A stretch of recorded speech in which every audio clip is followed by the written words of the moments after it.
Nós vamos agora exibir outros trechos das gravações de telefonemas do ex-presidente Lula para diversos interlocutores e muitos são ministros. Numa dessas ligações, o ex-presidente Lula pede ao ministro da Fazenda, Nelson Barbosa, que acompanhe o trabalho da Polícia e da Receita Federal no Instituto Lula. Deixa entender que a ação foi exagerada. É preciso acompanhar o que a Receita está fazendo junto com a Polícia Federal, bicho. Não, eles fazem parte, né? Eles são... Pois é, mas você precisa se inteirar do que eles estão fazendo no Instituto. Se eles fizessem isso com meia dúzia de grandes empresas, resolvia o problema da arrecadação do Estado. Sabe? Sei. Eu acho que eles estão sendo filhos demais. Sabe? Estão procurando pelo em ovo. Eu acho que era preciso, eu vou pedir para o Paulo Camoto tentar colocar tudo no papel, porque era preciso você chamar um responsável e falar que é essa.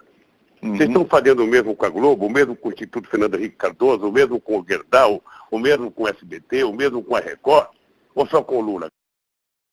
Lula também foi grampeado em conversas com Lindbergh Farias, do PT.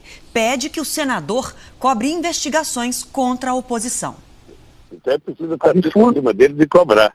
É o seguinte, meu filho, eu tô com a seguinte tese, é guerra, viu? E quem tiver artilharia mais forte ganha. Em outro trecho, o ex-presidente reclama da Lava Jato e cita o senador Aécio Neves. Olha, eu vou contar uma história para você. Se é Andrade Gutierrez, o depoimento deles na delação da Andrade Gutierrez, eu estou te falando nesse telefone, certamente a Polícia Federal está gravando. Tá? Certamente esse telefone aqui está grampeado. Mas se a Polícia Federal e o Ministério Público, nessa delação da Andrade Gutierrez, não apareceu o PSDB e nem o Aécio, qualquer brasileiro pode dizer que a delação é uma farsa, é uma mentira. Em outras gravações, o ex-presidente pede ajuda para pressionar o procurador-geral da República, Rodrigo Janot. Primeiro, numa conversa com o senador Lindbergh Farias, reclama que o procurador de Rondônia, que também investiga tráfico de influência de Lula no BNDES, é acusado de agressão contra a mulher e permanece no caso. Ele também falou com Sigmaringa. O companheiro Rod Damos tem a história do promotor de Rondônia, que pegou um caso meu agora, que as mulheradas têm que ir para cima dele. Terça-feira tem que procurar o Janot e triturar. Lula volta a criticar Janot numa conversa com o advogado ligado ao PT, Sigmaringa Seixas. É porque ele recusou 4 pedidos de investigação a Aécio e aceitou a primeira de um bandido do Acre contra mim. Pois é, mas se fizer uma petição... Essa é a gratidão dele por ele ser procurador. Pois é, mas ele, se a gente formalizar... inclusive jogando para a imprensa, ele vai ficar constrangido. Se for lá conversar, ele diz não e pronto. Ou não diz, né? O procurador-geral Rodrigo Janot está fora do Brasil, mas comentou as declarações, disse que ninguém está imune a investigações, disse que não se sentiu intimidado pelas declarações de Lula e disse, abre aspas, o Ministério Público tem couro grosso, fecha aspas. Vamos agora a outros trechos gravados pela Polícia Federal dos telefonemas de Lula. Uma das conversas foi gravada no dia em que José Eduardo Cardoso deixou o Ministério da Justiça. Lula cancela uma viagem para Brasília e avisa o ministro Jacques Wagner. Oi, tudo bem? Ô Galego, deixa eu te dizer uma coisa. Eu estava pensando se não era o caso de eu não ir a Brasília hoje. Por conta da saída do rapaz? Por conta da saída do rapaz, ou seja... Isso ela se preocupou ontem, ficou dizendo, depois vamos dizer que ele só veio aqui para comemorar o Bota Fora. É isso, então eu acho que era melhor eu não ir. Deixar para semana? Deixar para semana, porque você veja, o Globo já tem editorial que era importante alguém responder. Sabe, editorial tenta em cima do governo. Eu nem vi, dizendo o quê? Mostrando que essa troca não pode significar... colocando medo no novo ministro da Justiça. Não, e dizendo que eu que arrumei um cara para poder resolver o teu problema. Depois, com o ministro-chefe da Secretaria de Comunicação, Edinho Silva, Lula demonstra preocupação com as críticas ao novo ministro da Justiça. É importante você ficar atento, porque vai sair muita crítica à indicação do novo ministro.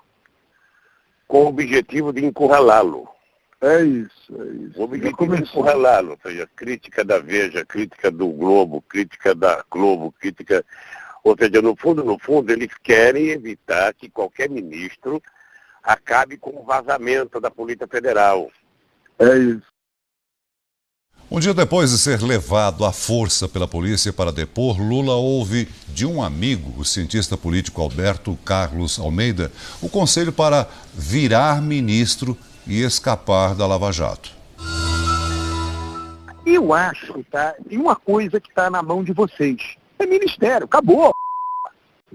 Sabe, eu acho que a vacilação da parte de vocês, estou falando genericamente, de um modo geral, tá? É uma guerra política, uma disputa política, um cara lá, juiz, etc., mas é um tucano, na verdade. Vai que esse cara é maluco e ousado o suficiente para tomar uma decisão nessa direção.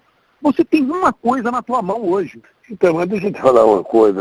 Eu até acho que ele deve fazer para ver o que acontece. Porque, veja, eu estou vivendo uma situação de anormalidade. Ou seja, esses caras podem investigar minha conta na casa do que eles não vão encontrar um centavo. Esses caras sabem que eu não tenho apartamento. Esses caras sabem que eu não tenho a chácara. Agora você tem uma coisa na tua mão. Você, o PT, a Dilma, faz isso. Você vai ter porrada, vão criticar. É daí, né? Numa boa. Aí você resolve um outro problema. Entendeu? Que é o problema da governabilidade. Você e Dilma, um depende do outro. Exatamente no dia em que foi levado para depor na Polícia Federal, em São Paulo, Lula recebeu um telefonema de apoio da presidente Dilma Rousseff. Reclama do espetáculo e considera exagero as decisões tomadas em Curitiba. É um espetáculo de pirotecnia sem precedentes, querida. É o seguinte, eles estão convencidos que com a imprensa chefiando, sabe, qualquer processo investigatório, eles conseguem refundar a República. Nós temos uma Suprema Corte totalmente acovardada, nós temos o Superior Tribunal de Justiça totalmente acovardado, um parlamento totalmente acovardado, somente nos últimos tempos é que o PT e o PCdoB começaram a acordar e começaram a brigar. Nós temos um presidente da Câmara, um presidente do Senado, não sei quantos parlamentares ameaçados, sabe? E fica todo mundo no compasso de que vai acontecer um milagre e vai todo mundo se salvar. Eu sinceramente, estou assustado com a República de Curitiba. Porque a partir de um juiz da primeira instância, tudo pode acontecer nesse país. O juiz Celso de Mello, do Supremo Tribunal Federal, respondeu às declarações do ex-presidente Lula.